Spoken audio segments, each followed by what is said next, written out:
नमस्कार मेरे प्रिय छात्रों, मैं हूँ प्राध्यापक समीर घोड़ेसवार, हिंदी अध्यापक। आप सभी का हिंदी परिवार में हार्दिक हार्दिक स्वागत। प्रिय छात्रों, आपको अनुरोध है कि मेरे इस YouTube चैनल को आप सब्सक्राइब करो और मेरे इस वीडियो को ज़्यादा से ज़्यादा शेयर करो ताकि मैं और वीडियो आपके लिए प्रस्तुत कर सकूं। धन्यवाद।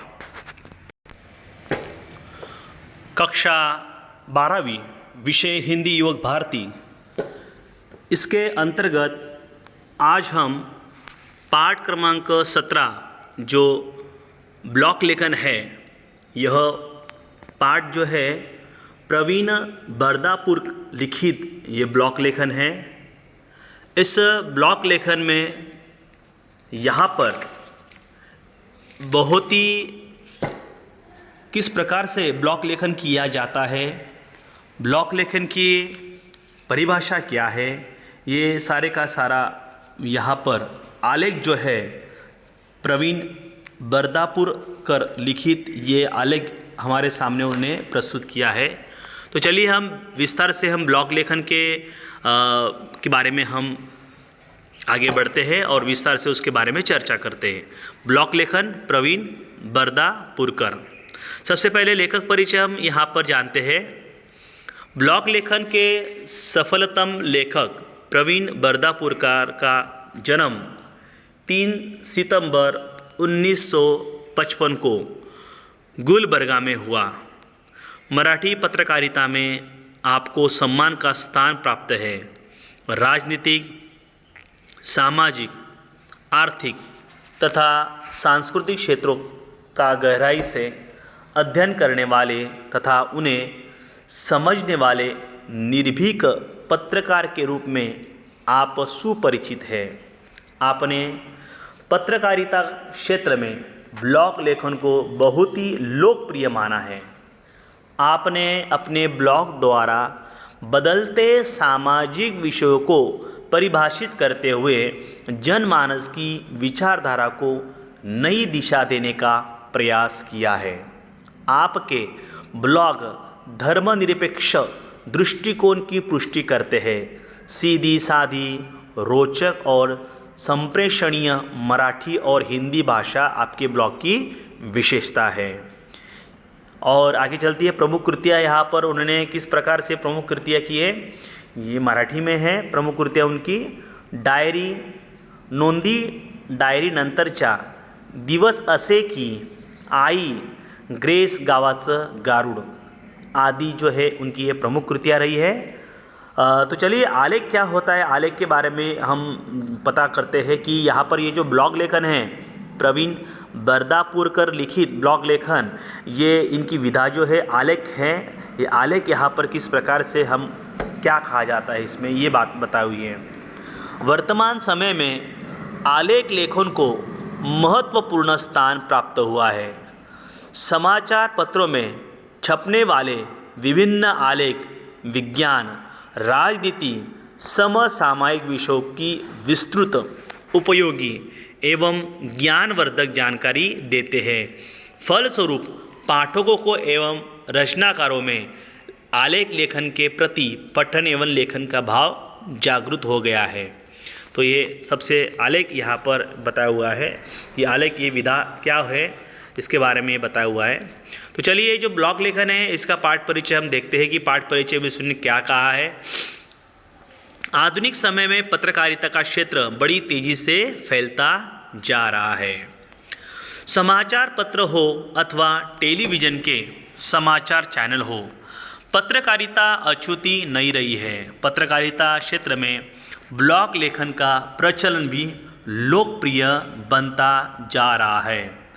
प्रस्तुत पाठ में लेखक ने ब्लॉक लिखने के नियम, ब्लॉक का स्वरूप और उसके वैज्ञानिक पक्ष की चर्चा करते हुए उसके महत्व को यहाँ पर स्पष्ट किया है।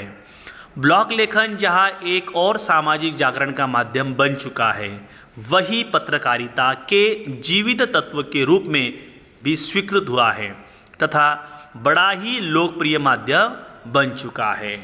अभी ये ब्लॉग लेखन क्या है, यह आधुनिक समय में पत्रकारिता के क्षेत्र से बड़ी से तेज़ी से फैलता है। यहाँ पर ब्लॉग ये अपना विचार, अपना मत व्यक्त करने का एक डिजिटल माध्यम है। तो यहाँ आपकी सारी बातें इसमें ये बताई हुई है। तो चलिए हैं ब्लॉग लेखन के बारे में हम जानकारी प्राप्त करते हैं, विस्तार से हम पढ़ते हैं और समझते हैं ब्लॉग लेखन यानी क्या। ब्लॉग लेखन प्रवीण बरदापुरकर लिखित ये आलेख विधा है, तो इसका विस्तार से हम चर्चा करते हैं। ब्लॉग लेखन, ब्लॉग लेखन से तात्पर्य क्या है ये इसमें बताया हुआ है। ब्लॉग अर्थात अपना विचार, अपना मत व्यक्त करने का एक क्या है, डिजिटल माध्यम है। अभी आजकल का युग है, डिजिटल का युग हो रहा है। जनरेशन जो है ये युग पूरी तरह से डिजिटल सब कुछ हमें बस दिखाई दे रहा है, ठीक है। तो व्हाट्सएप हो गया, फेसबुक हो गया, ट्विटर हो गया, गूगल हो गया, उसके माध्यम से सब कुछ हमें वहाँ पर डिजिटल माध्यम से हमें कोई भी जो है इन्फॉर्मेशन वहाँ से हमें मिलती है। ब्लॉग के माध्यम से हमें जो कहना है उसके लिए किसी की अनुमति लेने की आवश्यकता नहीं होती। जो कुछ भी विचार हमें होते हैं, हमारे पास होते हैं, विचार हमें प्रकट करने के लिए वहाँ पर किसी की अनुमति आवश्यकता नहीं है। अपने विचार आप वहाँ पर डिजिटल माध्यम से दे सकते हैं, ब्लॉग लेखन के माध्यम से दे सकते हैं। ब्लॉग लेखन में शब्द संख्या का बंधन नहीं होता है, अंततः हम अपनी बात को विस्तार से रख सकते हैं। ब्लॉग जो है वेबसाइट, पोर्टल आदि डिजिटल माध्यम है। अभी ब्लॉग लेखन किस प्रकार से हम वहाँ पर ब्लॉग, ये वेबसाइट, ये पोर्टल आदि डिजिटल माध्यम है। जैसे कि अखबार, पत्रिका या पुस्तक हाथ में लेकर पढ़ने की बजाय उसे कंप्यूटर, टैब या सेलफोन से पर्दे पर पढ़ना डिजिटल माध्यम कहलाता है। इस प्रकार का वाचन करने वाली पीढ़ी इंटरनेट के महाजाल के कारण निर्माण हुई है। इसके कारण लेखक और पत्रकार भी ग्लोबल हो गए हैं। नवीन वाचकों की संख्या मुद्रित माध्यम के वाचकों बहुत अधिक है। इस वर्ग में युवा वर्ग अधिक संख्या में है। दुनिया की कोई भी जानकारी एक क्षण में ही पर्दे पर उपलब्ध हो जाती है। ये ब्लॉग लेखन यहाँ पर बताया हुआ है। ब्लॉग यानी कि अपना विचार, अपना मत व्यक्त करने का एक डिजिटल माध्यम है। जैसे कि ये जो ब्लॉग है कंप्यूटर, टैब, सेलफोन से पर्दे पर हम दिखा सकते हैं। और ब्लॉग ये जो है हम गूगल पे, फेसबुक पे या व्हाट्सएप के द्वारा हम वहाँ पर ब्लॉग अपने जो है अपना मत जो है विचार प्रकट कर सकते हैं। इसकी कोई सीमा नहीं है। और वहाँ पर आप जो आपके विचार है, विचार लिखने के लिए उसको किसी की अनुमति नहीं होती है। और वो जो विचार है आपके ब्लॉग लेखन के माध्यम से पूरे के पूरे अपनी जो बात है विस्तार से आप रख सकते हैं। ये बात इसमें ब्लॉग लेखन में बताया हुआ है। तो चलिए, और ब्लॉग लेखन में ये जो महत्वपूर्ण है, आजकल की जो पीढ़ी है, ये युवा वर्ग अधिक संख्या में डिजिटल हो गया है, ठीक है ना। तो उसी प्रकार से ज़्यादा ये भी लेखक और पत्रकार भी ये कैसे हो गए, ग्लोबल हो गए। वो भी फिर उसके माध्यम से, क्योंकि परिवर्तन ही संसार का नियम है, तो हमें परिवर्तन करना ही पड़ेगा, ठीक है ना। तो ज़्यादा से ज़्यादा युवा पीढ़ी कहाँ पर है, युवा पीढ़ी ये डिजिटल हो गई है। ई लर्निंग ज़्यादा से उसका उपयोग करते हैं। इसके लिए पत्रकार और जो लेखक है वो भी अपने जो विचार मत जो है ब्लॉग लेखन के माध्यम से जनमानस में सामाजिक के माध्यम से वहाँ पर पहुँचाने का काम ये ब्लॉग लेखन करता है। अभी यहाँ पर ये होगा ब्लॉग लेखन से तात्पर्य क्या है, ब्लॉग की खोज क्या है, ये यहाँ पर हम देखते हैं। इसकी खोज किसने की और ये नाम किस प्रकार से आया, इसके बारे में हम देखते हैं। ब्लॉग की खोज, ब्लॉग की खोज के संदर्भ में निश्चित रूप से कोई डॉक्यूमेंटेशंस उपलब्ध नहीं है, पर जो जानकारी उपलब्ध है उसके अनुसार जस्टिन हॉल ने सन 1994 में सबसे पहले इस शब्द का प्रयोग किया है और जॉन बर्गर ने इसके लिए वेब्लॉग का शब्द प्रयोग किया था। वेब्लॉग का शब्द प्रयोग किया था और माना जाता है कि सन 1999 में पीटर मेरहोल्स ने ब्लॉग शब्द को प्रस्तापित करके उसे व्यवहार में लाया। भारत में 2002 के बाद ब्लॉग लेखन का आरंभ हुआ और देखते देखते है यह माध्यम क्या हो गया, लोकप्रिय, तथा इसे अभिव्यक्ति के नए माध्यम के रूप में मान्यता प्राप्त हुई। ब्लॉग लेखन की यहाँ पर ये बात बताया हुआ है कि जो ब्लॉग लेखन की शुरुआत किस प्रकार से हुई, ब्लॉग की खोज किसने की, तो यहाँ पर ये जानकारी यहाँ पर बताई हुई है। जस्टिन हॉल ने 1994 में सबसे पहले इस शब्द का प्रयोग किया था और ये बात इसमें बताई है, और जॉन बर्गर ने इसके लिए वेब ब्लॉग का शब्द प्रयोग भी किया था। तो माना जाता है कि 1999 में पीटर मेरहोल्स ने ब्लॉग शब्दों को प्रस्तावित कर उसे व्यवहार में लाया था, और भारत में 2002 के बाद में ब्लॉग लेखन से आरंभ हुआ, और उसके बाद से अभी तक वो ब्लॉग लेखन चल रहा है। तो ये हुई ब्लॉग लेखन की खोज। ब्लॉग लेखन की खोज किस प्रकार से हुई, इसके बारे में हमने जानकारी प्राप्त की, और आगे चलते हैं ब्लॉग लेखन शुरू करने की प्रक्रिया। अभी प्रक्रिया किस प्रकार से है, आगे आपको ब्लॉग लेखन शुरू करना है तो प्रक्रिया क्या है, उसकी तकनीक क्या है, उसकी बातें यहाँ पर भी बात बताइए। यह एक टेक्निकल अर्थात तकनीकी प्रक्रिया है। इसके लिए डोमेन अर्थात ब्लॉग के शीर्षक को रजिस्टर करना होता है। उसके बाद वह किसी सर्वर से जोड़ना पड़ता है। उसमें अपनी विषय सामग्री समाविष्ट करके हम इस माध्यम का उपयोग कर सकते हैं। इस संदर्भ में विस्तृत जानकारी गूगल पर उपलब्ध है, और कुछ विशेषज्ञ इस संदर्भ में सशुल्क सेवाएं देते हैं। तो ब्लॉग लेखन की शुरुआत किस प्रकार से करनी चाहिए, उसकी प्रक्रिया क्या है, यहाँ पर ये बात बताइए। गूगल पर आप गए तो गूगल में यहाँ पर विस्तृत जानकारी वहाँ पर आपको मिल जाती है। तो किस प्रकार से वहाँ पर ब्लॉग हमें संदर्भ वहाँ पर मिलता है, ठीक है। तो ये रजिस्टर किस प्रकार से करना पड़ता है, ठीक है, अपडेट किस प्रकार से, वो जो फिर अपने जो विषय है वहाँ पर विषय उस माध्यम से हम दे सकते हैं। अभी आगे ब्लॉग लेखक के लिए आवश्यक गुण। अगर जो ब्लॉग लेखक आपको बनना है तो ब्लॉग लेखक के लिए आपके पास कौन कौन से गुण वहाँ पर होना चाहिए, इसके बारे पर यहाँ पर चर्चा की है, बताया हुआ है। ब्लॉग लेखक के लिए आवश्यक गुण। ब्लॉग लेखक के पास लोगों से संवाद स्थापित करने के लिए बहुत से विषय होने चाहिए। विपुल पठन, चिंतन तथा भाषा का समुचित ज्ञान होना आवश्यक है। भाषा कैसी सहज प्रवाहमयी हो तो ही पाठक के उसे पढ़ेगा। साथ ही लेखक के पास विषय से संबंधित संदर्भ, घटनाएं और यादें हो तो ब्लॉग क्या होता है, पठनीय हो जाता है, होगा।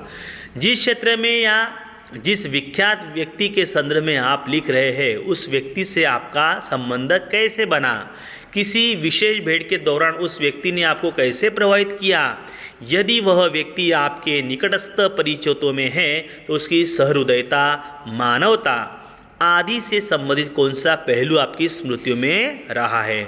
ऐसे अनेक विषय हैं जिन्हें आप शब्दांकित करके अपने पाठकों का विश्वास प्राप्त कर सकते हैं। यहाँ इस बात का ध्यान रहे कि विषय में आशय की गहराई हो। प्रवाही कथन शैली में इसका एक महत्वपूर्ण मापदंड है।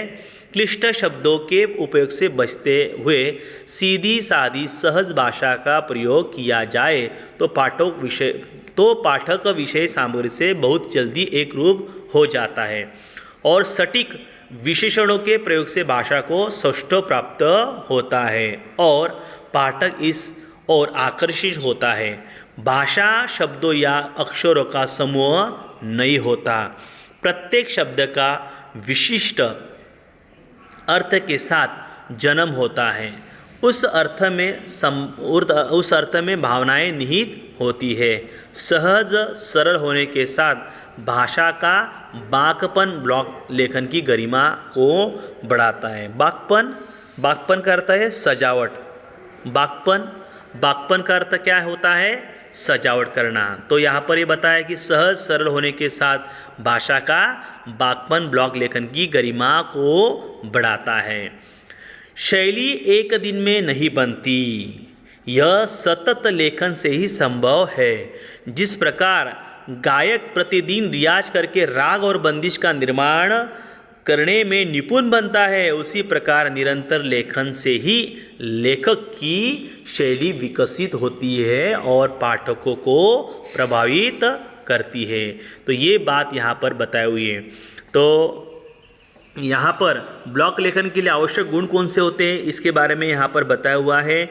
और जब भाषा आप लिखते हैं, यहाँ पर एक महत्वपूर्ण बात बताई है। यहाँ पर लेखक के पास विषय के संबंधित संदर्भ, घटना, यादें हो तो ब्लॉग कैसा हो जाता है, पठनीय हो जाता है। जो पढ़ने वाले हैं उनमें रुचि निर्माण हो जाती है। तो ऐसे ही हमें ब्लॉग वहाँ पर लिखना है। अगर आप किसी व्यक्ति को मिलते हैं, उसके संबंध किस प्रकार से, वो किस मुकाम तक पहुँचा, किस प्रकार से उसने संघर्ष किया, ये सारी की सारी बातें वहाँ पर उस व्यक्ति को मिलने के बाद हमें पता चलती है और उसको मिलने के बाद वो प्रभावित हो जाता है ज़्यादा से ज़्यादा। तो इस प्रकार से यहाँ पर ये काल्पनिक नहीं लिखना है, यहाँ पर वास्तवता से लिखना है। वास्तवता अगर आपने लिखा तो ये सचमुच यहाँ पर क्या हो जाएगा, एक पाठक जो है, पाठक क्या हो जाते हैं, उस विषय में बहुत जल्दी एक रूप हो जाते हैं। तो इस प्रकार से यहाँ पर ये बात बताइए। और ब्लॉग लेखन की भाषा तो है, क्लिष्टता नहीं होनी चाहिए, कठिन शब्द का प्रयोग वहाँ पे नहीं होना चाहिए। सहज, सुंदर, मधुर भाषा का प्रयोग वहाँ पर ब्लॉग लेखन में करना चाहिए, ताकि पाठकों को वो भाषा आपकी भाषा वो उनके समझ में आए जल्दी से। तो इस प्रकार से यहाँ पर ये बताया हुआ है कि ब्लॉग लेखन के लिए आवश्यक गुण कौन कौन से होते हैं। तो चलिए, ब्लॉग लेखन में आवश्यक सावधानियाँ क्या होनी चाहिए। जब आप ब्लॉग लेखन तैयार करते हैं तो उसमें किस प्रकार की सावधानियाँ यहाँ पर बरतनी चाहिए, ये बात यहाँ पर बताई हुई है। तो ब्लॉग लेखन में इस बात का ध्यान रखना पड़ता है कि उसके मानक भाषा का प्रयोग हो, उसके क्या मानक भाषा का प्रयोग हो, व्याकरणीय अशुद्धियाँ ना हो, लेखन की स्वतंत्रता से तात्पर्य कुछ भी लिखने का अनुमति पत्र नहीं मिल जाता है। आक्रामकता का अर्थ गाली गलौज अथवा अश्लील शब्दों का प्रयोग करना नहीं चाहिए। तो अश्लील शब्दों का प्रयोग यानी कि लज्जास्पद बातें यहाँ पर वो उस प्रयोग का नहीं करना चाहिए, क्योंकि पाठक जो है ऐसी भाषा को पसंद नहीं करते हैं। ठीक है ना, भाषा लिखते समय अच्छी सी होना चाहिए, भाषा में आक्रामकता नहीं होनी चाहिए। ठीक है, तो आक्रामकता अगर हुई तो वहाँ पर जो है जन समाज में आपके प्रति द्वेष उत्पन्न होता है। ठीक है ना, तो इसलिए वो सावधानी बरतनी चाहिए आपने।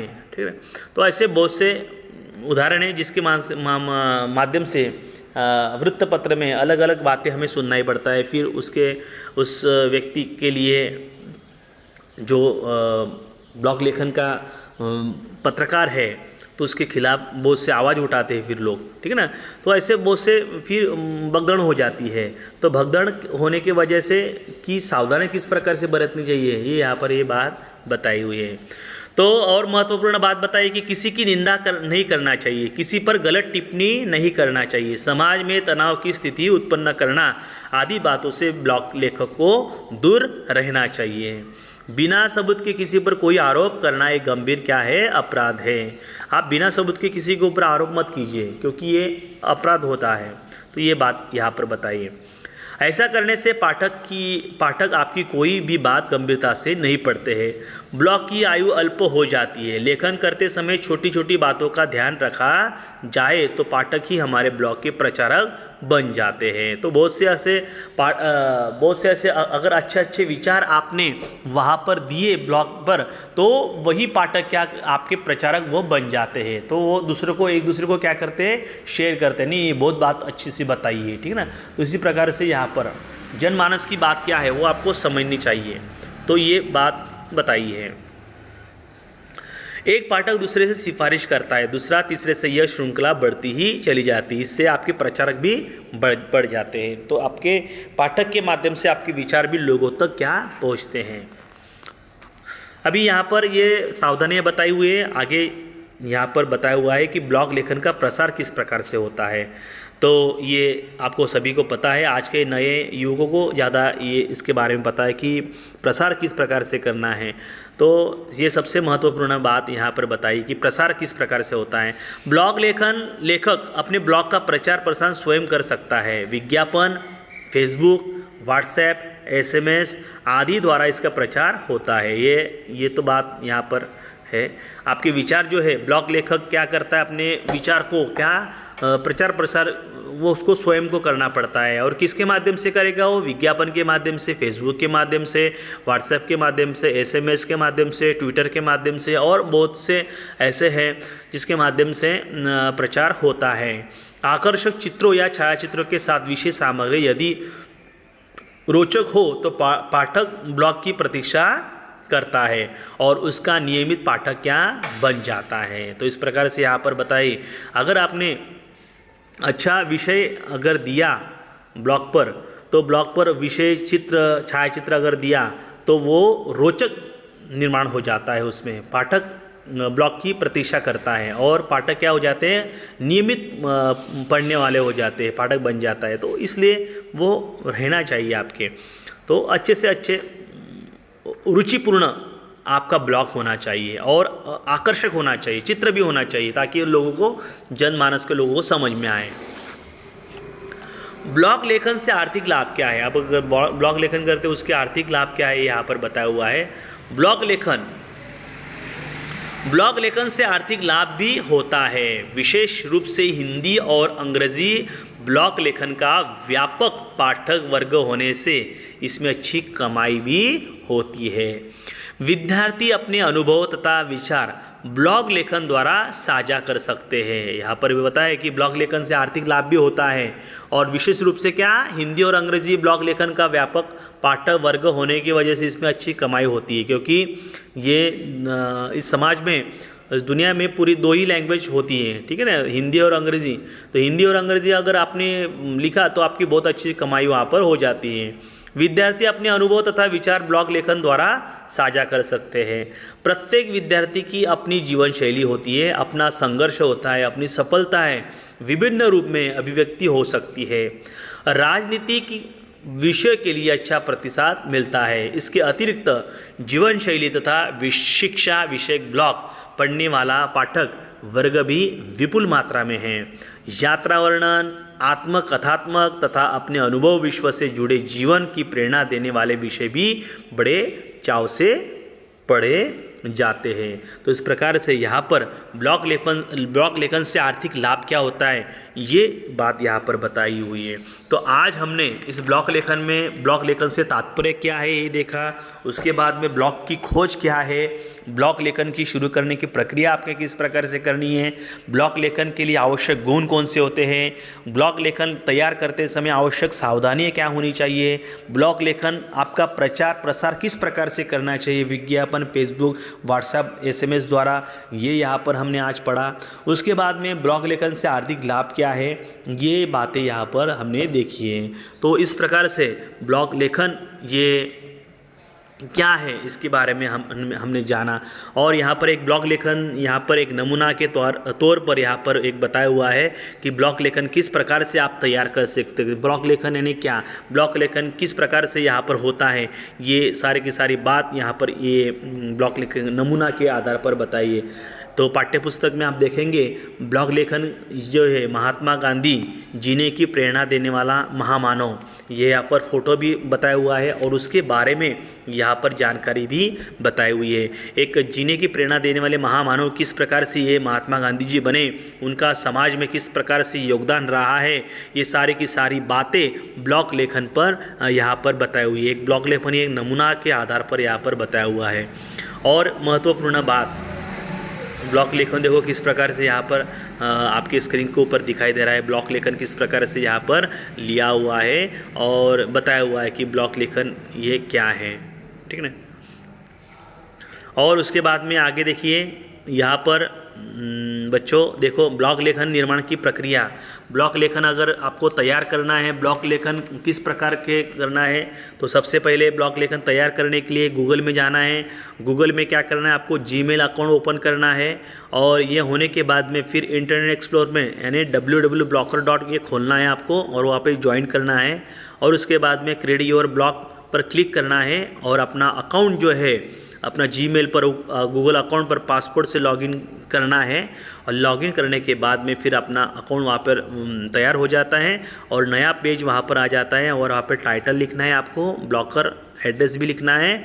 और इस प्रकार से देखो उदाहरण पे बताया हुआ है vidya1234blogspot.com, ये क्या है। और उसके बाद थीम चयन करना है आपको और क्रिएट ब्लॉग पर क्लिक करना है और आपका ब्लॉग वहाँ पर तैयार हो जाता है। तो इस प्रकार से ये प्रोसेस बताई हुई है ब्लॉग निर्माण की प्रक्रिया।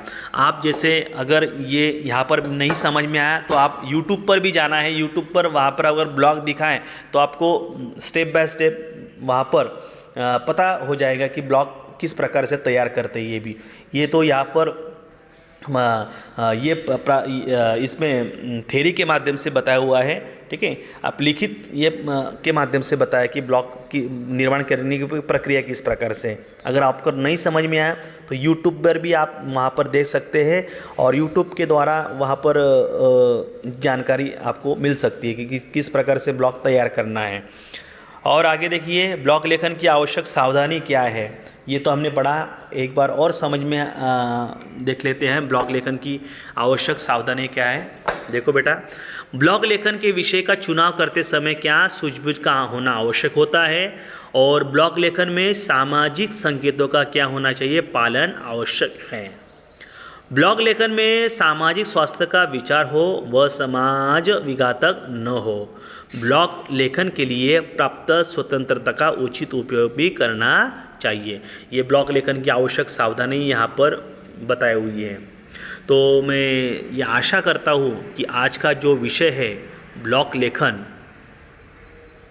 ये आपको अच्छे से समझ में आया होगा। और ब्लॉग लेखन के जो प्रवीण बरदापुरकर जो है तो ये सफलतम लेखक है, तो इन्होंने ब्लॉग लेखन के बारे में आपके सामने बताया हुआ है कि ब्लॉग लेखन क्या है। ये सारी की सारी बातें इसमें चर्चा की है। मैं आशा करता हूँ ये आपको समझ में आया होगा, ठीक है। आप अवश्य एक बार पढ़िए पाठ्य पुस्तक से और आपको समझ में आ जाएगा, ठीक है। धन्यवाद। जय हिंद, जय भारत।